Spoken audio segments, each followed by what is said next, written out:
자, 2023년 3월 2일 목요일이죠. 09시 04분 지나가고 있네요. 모닝 텐트입니다.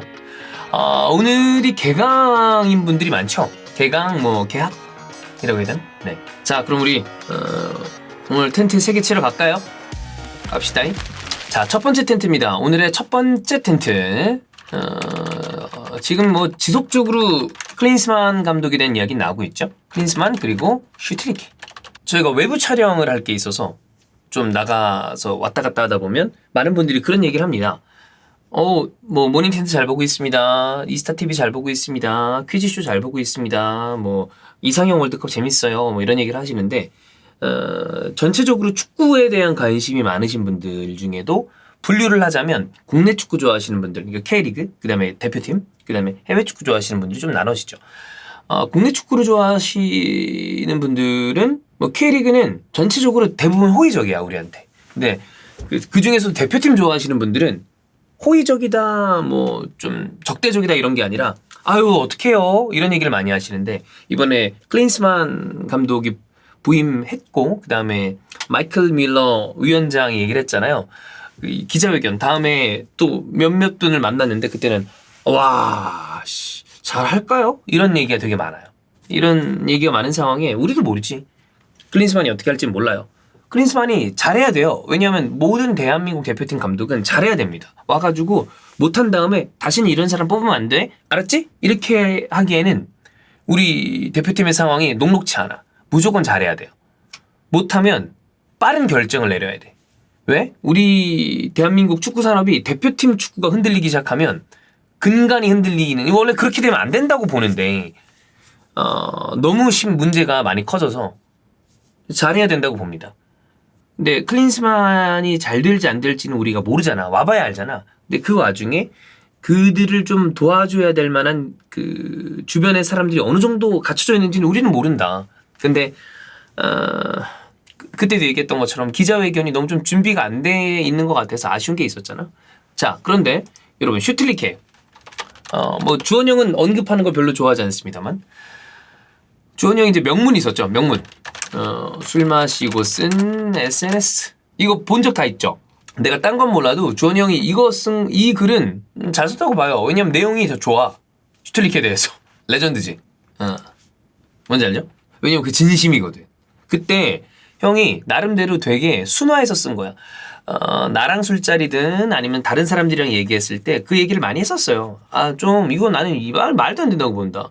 어떻게 대한민국 대표팀은 우리에게는 정말 중요한 자리인데 저 사람이 저런 식으로 그 자리를 이용해서 선수들을 실험하고 본인의 그 인기에 대한 어떤 이런 걸 하려고 그러는, 난 너무 이해가 안 간다. 그런 얘기를 형이 SNS에 잘 풀어서 썼다고 봅니다. 그때 당시 이제 이슈가 됐던 선수가 허용준 선수였죠. 네. 어쨌거나 근데 슈틸리케가 우리 대표팀에 있었던 건 사실이니까, 그래서 우리 대표팀이 경험을 봤잖아. 근데 클린스만이나 슈틸리케나 독일 사람이죠. 근데 그래서 요 관련된 이야기가 나왔어. 슈틸리케에 이어서 어떻게 보면 굳이 따지면 이 독일인으로 따졌을 땐 이제 그 다음 스텝이 된 거 아니에요. 선수 시절 때 어떤 유명세는 아예 비교도 안 됩니다만. 근데 그때 슈틸리케가 조언을 해줬대. 나름대로 조언이라기보다 인터뷰를 한 것 같아요. 슈틸리케가 보내는 클린스만에게 뭔가 이런 종류의 뭐라고 해야 되지? 누가 누구에게 보내는 편지 이런 거 노래 제목도 있지 않았어요? 예. 근데 우리는 알죠. 슈틸리케가 무슨 말을 했어? 야, 슈틸리케 네가 뭔데 말을 해? 대표팀에 대해서 무슨 얘기를 하니? 소리아가 그립니? 이런 얘기를 할 수 있잖아. 근데 생각보다 여러분, 그 내용을 이때 말씀드리겠지만 현실적인 얘기를 했다. 조언의 개념. 아마 안 보겠죠. 근데 인터뷰이기 때문에 클린스만에게 전달이 될지 모르겠지만 저는 나름대로 아주 틀린 얘기를 하진 않았더라고. 네. 좀 맞는 얘기야. 봅시다. 자, 그러면 슈틸리케 인터뷰를 봅시다. 현실적인 인터뷰입니다. 자, 한국에서 기억이 어때요? 라는 질문입니다. 뭐라고 답했을까요? 한국? 서울? 긍정적이다. 왜냐하면 슈틸리케는 나쁠 이유는 없다고 봐요. 나는. 나갔을 때 이런 건 있겠지만 아주 안 좋은 기억을 가져갔다고 생각하진 않고, 저는 개인적으로 해외에 많이 나가보지 않았습니다만 한국 사람들은 여러 가지 기질과 성격이 친절해. 난 그렇게 생각해요. 아닌 사람들도 있죠. 근데 보통은 일반적으로 친절하다고 생각해요. 그런 면에서 긍정적이다. 그 다음에 선수들이랑 팀 직원들, 이건 아마 협회 사람들과 우리 스텝 이런 얘기였던 것 같아요. 협력이 있었다. 자, 그러면 최근에 한국 축구 어떤 식으로 발전을 했는가? 이런 질문도 있어요. 이것도 봐야지. 어떻게 보나. 자, 선수들의 교육과 관련돼 있다. 근데 이거 사실 맞는 말이거든. 나는 어떻게 보면 우리 교육 과정이 어떠한지, 그 다음에 학원 축구가 어떤 식으로 형성되어 있는지, 이게 우리 대한민국 축구와 되게 뗄래야 뗄 수 없는 어떤 부분이 있다고 봐요. 그래서 이 부분은 맞는 얘기라고 봐. 그 다음에 남북한 사이 평화협정이 없어서 경계태세를 유지 중이다. 이거는 뭐 군 문제까지 연결될 수 있기 때문에 선수들에 대한 어떤 애티튜드가 여기에서 정해질 수 있다고 생각합니다. 네. 이런 부분이 사람들의 성격에 반영된다. 맞지 않나요? 이거 내가 자주 하는 얘기인데 뭐냐면 내가 초등학교 2학년 때 아빠한테 물어봤다니까? 그때의 기억에 그때가 왕 회장이 소 끌고서 북한 갔을 때였나? 그럼 화해 모드잖아. 그쵸? 뭐 워낙에 핵돼지가 오락가락하는 인간이라 어떻게 될지 모르지만 화해 모드라고 칩시다. 그러면 뭔가 통일이 될까? 이런 생각을 한단 말이야. 그러면 나는 국민학교지. 그래, 말 잘했다. 아빠한테 물어봤어. 아빠, 통일되면 나 군대 안 가? 근데 아빠가 그랬어. 아니야, 통일되면 너 더 가야 돼. 그러더라고. 그래서 왜? 그랬던 기억이 나요. 자, 중요한 건 초등학교 2학년인 사람도 2학년이었던 나도 군대에 대한 막연한 두려움이 있었어. 여러분 근데 다 똑같죠? 똑같아. 그 손변이 주책남들에서 얘기하더라고. 손변님 아들이 둘이다. 둘째 아들이 지금 초등학교 그 고학년 레벨로 올라갈 거예요. 가장 큰 화두가 뭐냐? 군대. 다 그래. 얼마나 한국에 있는 남자들이 어릴 때부터 싫다, 무섭다, 군대 가기 싫다라는 얘기를 아주 어린이 시절부터 하고 있는지를 느낄 수 있는 대목이라고 봐요. 네. 근데 이거 맞잖아, 그러면. 사람들의 성격이 반영된다? 맞죠. 남자 여자가 절반이라 칩시다. 그러면 절반은 이런 생각을 하고 있는 거 아니야. 네. 자, 그다음 규율과 의지, 뭐 강인함, 조정 이런 어떤 필수 구성 요소가 수비하는 데 있어서 도움을 준다. 야, 이것도 나는 맞다고 봐. 한국 사람들이 아까 얘기했던 것처럼 친절함의 베이스가 된다고 그러는데 이런 부분, 이거를 그러니까 안 지키는 사람이 있다? 알죠. 근데 나는 대부분의 사람들이 이런 어느 정도의 좀 기질을 가지고 있다고 생각해. 우리 이거 지켜야 되지 않아? 그래서 우리는 어떤 룰을 주죠. 해외에 비해서 우리가 훨씬 잘 지킨다고 봐. 네. 이게 뭐 좋다 나쁘다의 문제가 아니야. 이런 거. 그다음에 수비하는 데 있어서 이런 부분도 나는 도움이 된다고 본다. 네. 자, 근데 이 사람이, 그러니까 나는 인터뷰가 그 있는 동안에 한국에 대한 파악이 잘 됐구나라고 생각을 하는 게 공격에 대한 얘기를 합니다. 공격은 아까 수비 부분은 이렇게 얘기를 했잖아요. 공격은 창의성 위험을 감수하는 데에 대해서 부족하다. 맞거든. 이거 되게 맞지 않아요? 기본적으로 나는 이것도 한국 사람들의 약간 특성이라고 보이는데 그런 사람들도 있어. 근데 전체적으로 봤을 때 과연 대단한 창의성과 대단한 어떤 그 리스크 감수에 대한 우리가 기질을 가지고 있나? 난 아니라고 봐. 네, 이것도 너는 슈틸리케가 그 사이에 한국을 잘 파악했네? 라고 생각했거든. 어릴 때부터 뭐 좀 종류가 다를 수 있지만 그거 있지 않아요? 해외는 어떤지 모르겠다. 야, 쟤 왜 이렇게 깝쳐? 쟤 왜 이렇게 나대? 이런 얘기 많이 하잖아. 근데 그게 실제로 나대거나 깝치는 애들이 아니라 뭐 발표할 사람 저요! 먼저 얘기하면 야, 저 씨, 왜 이렇게 깝치냐? 있거든. 알잖아, 여러분. 뭔 얘기인지 알지? 그런 부분? 네. 를 얘기한 것 같아. 자, 그럼 한국에서 축구란. 나는 이 인터뷰를 되게 재밌게 봤거든. 시청률로 구분할 수 있다. 존나 맞는 말이거든. 이 사람이 나름대로 파악을 잘했어. 자, 몇몇 팀을 제외하고 국내 리그 그다지 인기 있지 않다. 맞죠. 존나 맞죠. 그 다음 클럽 혹은 구단, 팬들 베이스가 아니라 기업에서 만들었다. 이것도 사실 되게 중요한 포인트입니다. 팬 베이스에서 만들어지고 연고가 되게 깊은 거라기보다 기업 구단이 많잖아, 우리는. 야구도 그렇고 축구도 그렇고. 네. 그래서 현대라거나 뭐 울산 현대, 전북 현대, 뭐 아니면 수원 삼성 이런 굴지의 대기업들이 막대한 투자를 했다가 그런 기업들이 최근 허리띠를 졸라맸다. 맞죠? 슈틸리케가 그걸 본 거야. 야, 이게 모기업들이 돈을 줄이면 어떻게 되는지. 네. 그 결과 구단들 어려움을 겪고 있다. 맞죠? 근데 여기서 또 얘기하는 게 다만 국가대표팀에 대한 얘기는 다르다. 국가대표팀은 훨씬 광범위하고 마케팅도 잘 된다. 맞죠? 우리는 저는 예전에 이영표 의원이 한 얘기에 대해서 되게 크게 공감을 하는데 축구와 관련해서 대한민국 사람들은 실제로 축구를 사랑하는가? 모르겠어요. 그런 사람도 있고 아닌 사람도 있어. 난 아닌 사람이 더 많다고 봐. 다만 이기는 걸 좋아하는 민족은 맞아. 우리는 이기는 걸 좋아해. 예전부터. 양궁에서 이겨. 레슬링에서 이겨. 핸드볼에서 이겨. 그걸 좋아하는 거죠. 그 다음에 카타르 월드컵에서 16강 진출한 거에 대한 어떤 부분도 얘기를 좀 했고요. 네. 자, 그러면 한국 축구의 잠재력은 어떤가라는 질문도 있었습니다. 근데 이 사람 인터뷰 나름 되게 냉철하지 않아요? 난 되게 이렇게 쭉 봤다고? 가능성이 있다라고 얘기를 했습니다. 가능성이 있다.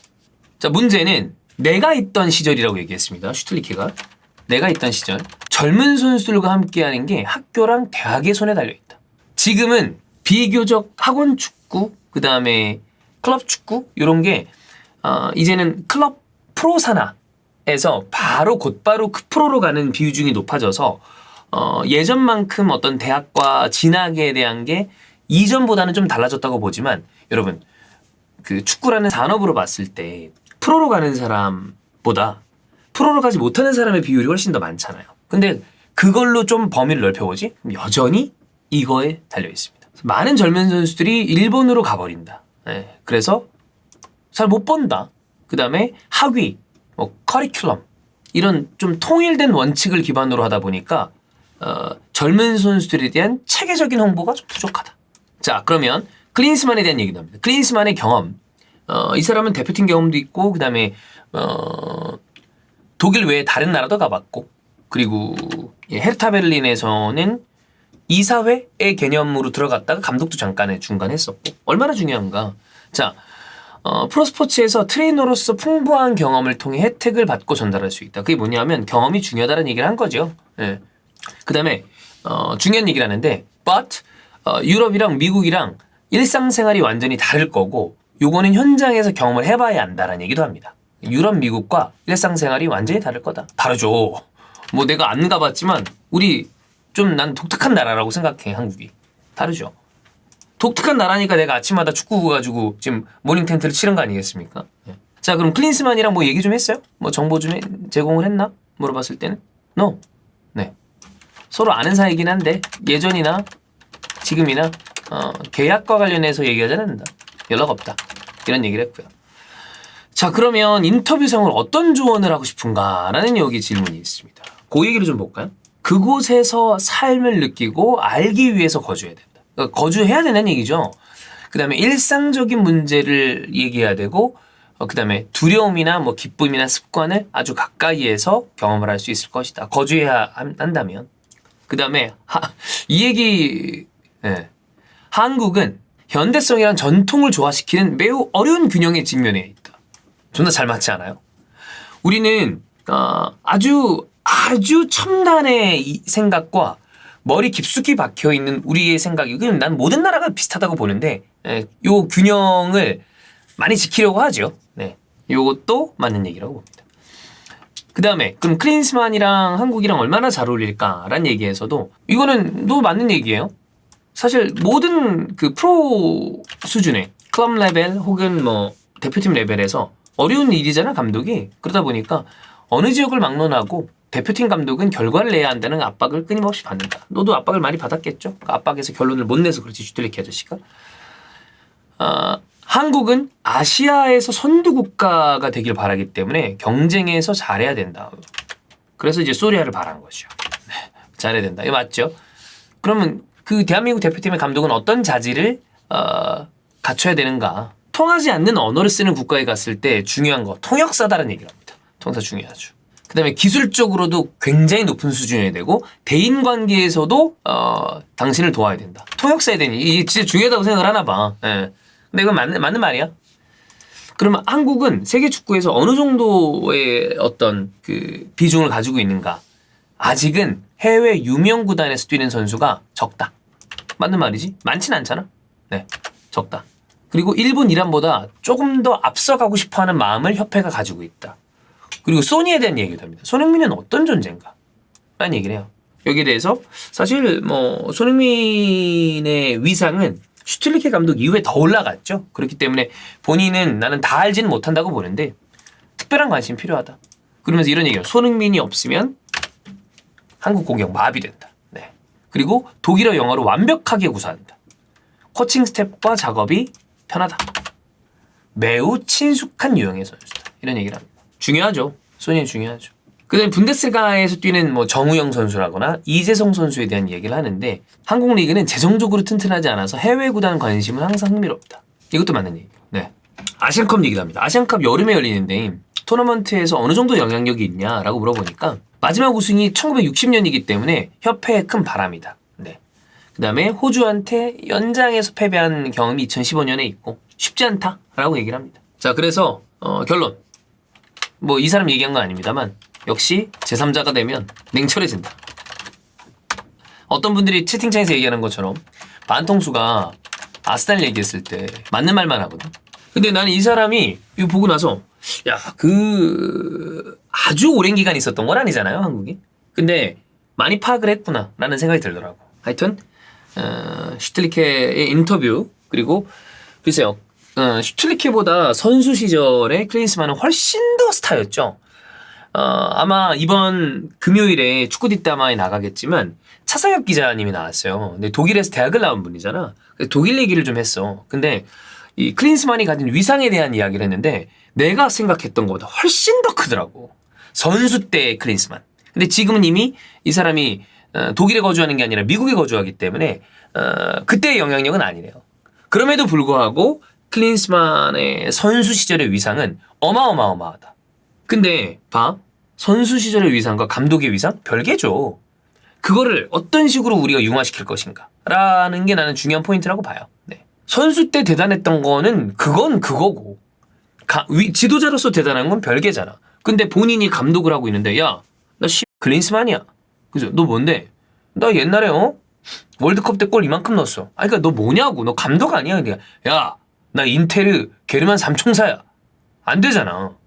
그 부분에 대한 게 클린스만이 어느 정도 우리와 이야기가 통할 것인가. 그거를 좀 저는 봐야 된다고 봅니다.